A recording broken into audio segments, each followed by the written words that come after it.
অর্থাৎ ক্ষণস্থায়ী জীবন থেকে চিরস্থায়ী জীবনে যাত্রা করার নামই মৃত্যু। পৃথিবীটা হলো দারুল আমল বা আমাদের কর্মক্ষেত্র। এখানে আমাদেরকে পাঠানোর কারণ আখিরাতের কামাই করা, আর আখিরাত হলো দারুল জাজা অর্থাৎ প্রতিদানের জগৎ।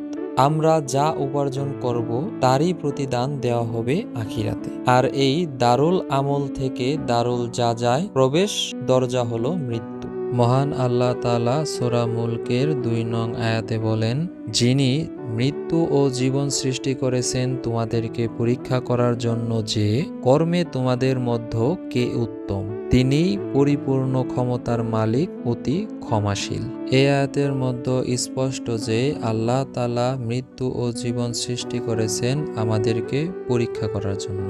আমাদের মধ্যে আমরা কে কর্মে উত্তম। আল্লাহ পরিপূর্ণ ক্ষমতার মালিক, অতি ক্ষমাশীল।